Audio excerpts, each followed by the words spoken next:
problem with these gear selectors is that they get stuck in park, and then when they're stuck in park, the car's a bit of a paperweight, to be honest, and it's caused by, there is a plastic kind of clip in there, like a bracket, a little hinge, and you may have seen them sold on eBay. You can get a metal replacement, and that would stop it from breaking. So I have had one of these break before.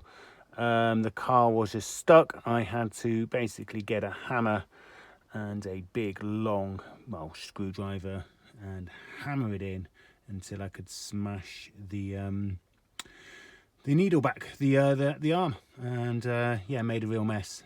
And yeah, I had to do that because the car was stuck in the middle of nowhere, and I couldn't do anything else. So that was on the previous vehicle, and then that was junk, so it had to be replaced. But this one's working fine, but I'm going to take it out. Now, once you've removed all the centre, wooden trim, whatever, you're left with this. And it's held in by a couple of hex bolts, okay? So you need a hexagon head in there. And there's one there, which is okay. And what you've got down there is a sneaky, difficult two. Can you see there's one there and another gold one down there, and they're sneaky because of this plastic kind of cover on top. Now you've got two little Phillips screws that you can remove, and then access is still difficult. So what do? Well, you can try and lift up the whole center console, see if that works, but the armrest unit is connected to that, so that won't help. Or, which I've done before and I've seen people do before, you can cut off this plastic section here. Now, what I've noticed is for this bolt here, there's something a bit strange. There is normally, sorry, this bolt here, there is normally like a locking kind of retractable kind of, I don't know really, little latch in there, and it's normally here, and there seems to be a hole in this, and it looks like somebody's been at this already. Okay, so maybe on this vehicle it's been changed already. Now I suppose it's a locking latch and it stops you from getting to this. Now I don't know what it's there for, but I'm quite glad it's gone on this vehicle because I can take it out. But if it is there, what you can do, you can get a screwdriver and you can just kind of lever it in, and it will stay in, and then it pops out again. So you can just lever it in and then put the Allen key in, and then you are able to start unlocking this bolt here. Anyway, I'll explain a bit more as I'm going through the job. Now, there is another real downside to this, and that underneath here is a little arm which connects to the transmission, and that needs to be disconnected, which means you need to go underneath the vehicle and disconnect that, which is a little bit of a problem. But first things first, I'm just going to try and undo these nuts here, and then, well, then get underneath. So the nuts, the screws have been removed, and if I wiggle, just move this, it does move slightly. But does it move enough for you to be able to get a tool down to get to that gold, basically that piece of gold down there, or brass really? Can you manage it? Maybe. Let's have a go. Right, well, I've got a extension, and I've got one of the little, I don't know what they're called, elbow things. I'll show you in a second, and I have got the tool in there. The question is, will it be able to turn? So I am going to try and turn. Okay, so there's the tool. I've managed to get it in. The head is in there. Will it turn though? Gotta give it. Yeah, I think it is coming. Lift up the thing, and it's got enough attachment on there. hear the whole thing creaking. Oh, the plastic. All this vinyl as it gets up and down, so it should be enough. Get that out. So this is what I'm using. I don't know the correct term for this. Little, I don't know, wobble bracket, whatever. Call it what you want. So I'm going to try and squeeze it down here. I am doing this one-handed again. It kind of does go down, and then you've got to then wiggle it through and well, try and get it down there and lift this. It will lift a bit, and you can get it to locate properly. Right, as such, it's in. You can see the bit is in top there. I am now going to attempt to undo this. There you go. Oh, and out it comes. Okay, so put it back in, keep going. Right, 3 bolts removed. It wiggles a bit, but as I said, we now need to go underneath and check out the arm connections. So underneath the vehicle, I've already removed the exhaust, and I have also removed the prop shaft. In previous videos, do you have to remove the prop shaft? Well, probably not. But what you need here is to see that this brass kind of arm is the bottom of the gear selector, and it's connected to this long arm which selects the gears, or drive, neutral, you know, the stage, reverse, blah blah blah, and it's held on by this little clip here. Now it's one of these little spring clips. How do you actually get it off without destroying it? Well, sometimes they come off nicely. I'm just going to prise it off with a bit of a screwdriver, one-handed. As always, I don't care about this because I'm not putting it back together, so I just want it off. I don't care whether this clip is going to get destroyed or not, so I can be a little bit rough with it, and there you go, it falls off. Okay, now looking at this doesn't look good. It's actually broke, and you can see some of it is actually still held in there. And if you look at the end of this, oh dear, somebody's been at this before. Somebody's either changed this over, which again leaves me as a bit suspicious because that metal pin was missing in the middle. Somebody's done some work on this, so maybe they have already fixed this transmission. That's the thing, you don't know what you're buying, do you? But this was, yeah, it's been broken. Yeah, it was broken here. I think a piece was missing here. Anyway, now that's off, I should now be able to get this out from on top. So underneath the vehicle, I've already removed the exhaust, and I have also removed the prop shaft. In previous videos, do you have to remove the prop shaft? Well, probably not. But what you need here is to see that this brass kind of arm is the bottom of the gear selector, and it's connected to this long arm which selects the gears, or drive, neutral, you know, the stage, reverse, blah blah blah, and it's held on by this little clip here. Now it's one of these little spring clips. How do you actually get it off without destroying it? Well, sometimes they come off nicely. I'm just going to prise it off with a bit of a screwdriver, one-handed. As always, I don't care about this because I'm not putting it back together, so I just want it off. I don't care whether this clip is going to get destroyed or not, so I can be a little bit rough with it, and there you go, it falls off.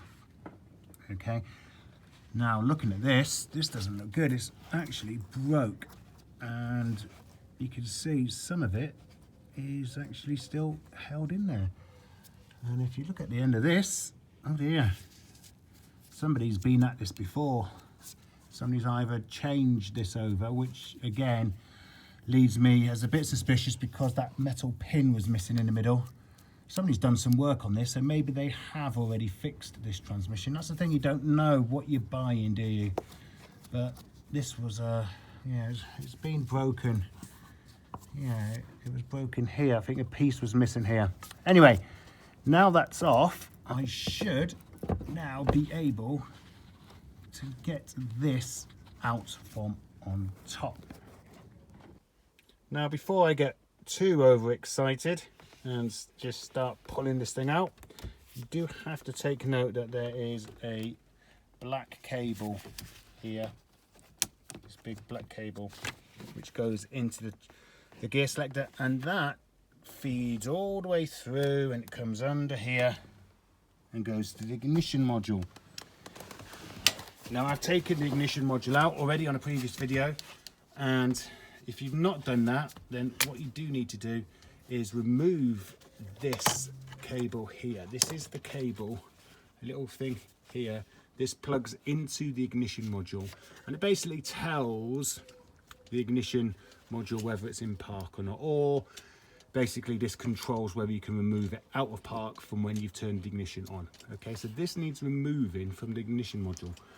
Once you've done that, there is a nice maze of, well, a bit of a mess. Now, what I'm going to do to aid this video is I'm going to move this lever pad anyway. You might be able to do this and get this back out without removing this, but I'm going to remove it anyway because I don't intend to put it back on. So, and to help this video, I'll show you what's involved. So, to remove this lever knee pad piece, I don't know, we need to first look underneath where the pedals are, and you've got a big plastic section. You can see where the OBD plug is, where the handbrake, well, parking brake pedal is. There is a big plastic kind of cover, and they're held on by various nuts. Okay, nuts, they're screws. Why do I keep on calling them nuts? Okay, so I've got one here, there'll be one there, one at the end, so 3 to start with, and there may be some at the back. I don't think there is, I think it's just them 3. But of course you've got the OBD reader terminal on there as well. So first remove them, just Torx again, lots of Torx screws in here. Take them off and let's see what happens. Okay, so I've taken 5 out altogether, the 3 here and the 2 for the OBD connector. And I'm just gonna push, and I do believe it's just them. They kind of come down easily. Now there is an awkward bit to this. The awkward bit is that plastic bit here, which wraps around this pedal. Okay, you've got to shake, wiggle, roll, whatever, and pull it off. Okay, there's nothing else holding it on, so it's getting this plastic bit out of here. You know, not designed very well. I can keep pushing, but you can see it can catch. You can maybe move the pedal a bit more forward and engage the parking brake. Oh, I don't know, but it's going to be a heave. Now, I have to say, whoever buys cream interiors, what a nightmare to keep it clean. I mean, look at the state of the carpets and up here, and I haven't really done anything to this vehicle, to be honest. But hey ho, each their own. Right, let's see if this wiggles. Oh, it's bending. It's got to bend over. Sorry, had to do 2 hands there. Sorry for ending the video. So it's fallen down. I've got it over, well, back over the pedal. And you just have a couple of connectors. You've got the a little light there. And of course, you've got the OBD thing, which comes off reasonably easily, I hope. So I'm going to remove the light first. It just falls off like this. See if I can get the light and see if I can show you how this comes off. So, OBD reader. There are some plastic tabs. Sorry, you can see. Hope you can see there. Plastic. You've got a plastic tab here, and then if you push them in, oh, yeah, I do apologise. So hard doing this. Trying to do the best I can here. So push it in, it should just pop out. Okay. It's not really held in. Right, squeeze them, out it pops. There it is. Now to unplug the cable, I do believe you just slide this back. This little plastic thing. Oh, I could do one-handed. Well, that slides out and the plug and should disconnect from the loom. Nope, can't do it one-handed, can I? Not that last bit. There you are. Just a little bracket and this little plug falls out. And now I should be able to pull this whole plastic thing out. Okay, as well. Put it outside. And there you are. One of these little pieces of plastic. There. That looks worrying. Do you reckon there's a rodent living in here? Or is that just where it's been stuck somewhere and it's pulled off? Okay, underneath then, you've got various looms, but it's these. There are some, oh no, this will wobble now. So to get the rest off, I have a Torx screw head there. When I took the center console off, I pulled off the leather piece here, and there was a screw there, which is part of this. And then from the top, now I've removed the speedometer already. There is, pardon the light, there is one more screw there and one there above the ignition hole. So if I remove them, I guess it's going to come off. And there it is, it's out. As I said, just a couple of screws to have done and it just falls out of place. So when you take your car in, your pride and joy, something that you cherish and love, and you ask for a simple little job to change your gear selector, just look at the mess that happens when you're basically drop the car off and they said, yeah, leave it with us. This is what happens to it. It turns into as if somebody has stolen and stripped it, okay? And I still haven't finished. So I've now got to get this cable out. Now the cable is this one hanging here, as I showed earlier. It is, yep, sorry about the light. Oh, this light's a pain, so I really need to invest in some proper lighting, don't I? Can you see here, this is the cable that we've seen. Now this is connected to the gear selector, and you see this here, it's got this little rubber little star thing protector, and this goes over the steering column here. It is here, it goes here and under and through past all this gubbins in here. Try and move everything out of the way. It's here, so it starts here, has some, you can see the little this 5-star thing or star-shaped little rubber there, and it needs pulling through. So feeding through, shall we say. Don't pull it, because if you end up breaking this plastic tab at the end, then it needs to be replaced.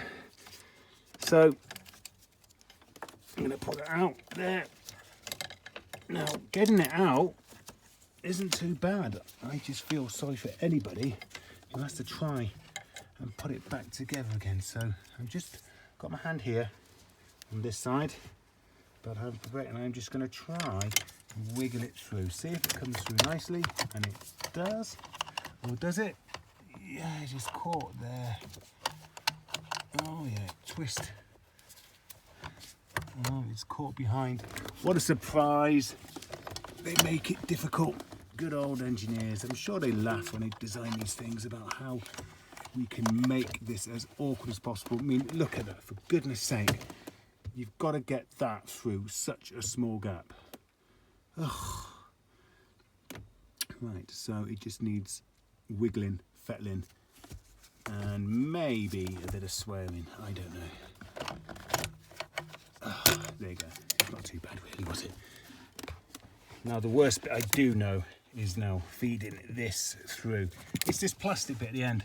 It's making sure that doesn't catch on anything inside and break off. Okay, so let's get up here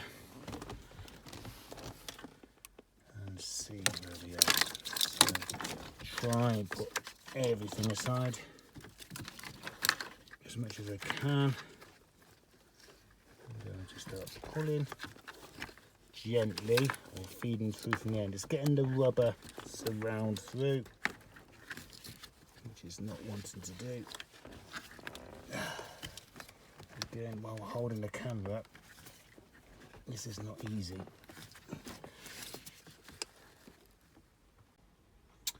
Getting there.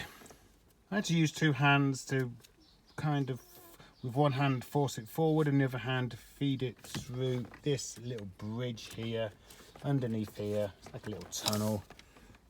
You can pull it and it kind of nicely feeds through, but the problem is going to be in a second when this little, again, this little tab on the end, this tab on the end here has to come through as well, and you don't want to damage any of it. So you just got to be very, very gentle. Try and push around. Don't push hard. These things do have a tendency to break easily. Push down a little. Try spinning, turning, just twiddling. Find out which way it's. Stick your fingers in there. Try not to scrape your skin off. Oh, the joys of this, especially one-handed. I do moan a lot about doing this one-handed, don't I? Nearly there. I feel like it's coming. And it's out. I did end up just having to just lift up the center console slightly. It does move. You can just lift it up slightly, ever so slightly, just to give you a few more millimeters. But now it's out, and now the whole thing should wiggle out. Be careful, and here we are. Now the last thing to do is to note that there are a few electrical connectors, but compared to everything else, that's the easy bit. Okay, so we've got a couple of electrical connectors there. Unplug them, and it's out. Here it is on the out. So lift it out, have a look underneath. There's the arm, the electrical connections. You can see the light go in there. There's the arm underneath, which we saw from underneath the vehicle. There's the little kind of clip that's still on there, which shouldn't be on there really if this was done properly, because the little arm broke off here, only a small aluminium arm. So I'm going to just take that off now to show you what the clip should look like. It's a lot better in daylight when you can see. So I gave it a bit of a persuasion. I've probably bent this too much. That's what the clip looks like. That little rubber piece goes on there. It clips on. So once it comes off, there you go, job done. It's out. Now, if anyone knows the story behind this little pin here, which is normally there, I'd love to know. Put in the comments or something. Some people say it's when the car is in park and you can't get any power and it's stuck, and you can get a screwdriver and push it in, and then it will be a release from park. Now I've seen on some Ford vehicles that's easy to do, but I'm sure I've tried this before on a previous vehicle and it didn't work. So I don't think that is true. The pin in there, if you push it in, you could have released it from park, because I had tried that before and it didn't work. So anyone who does know, I'll be really interested to know what the pin that's normally there, what that does, and why has it been removed. So I suspect maybe someone's opened this and maybe done the work that he's doing in replacing that plastic little catch in there, which is so prone to failure.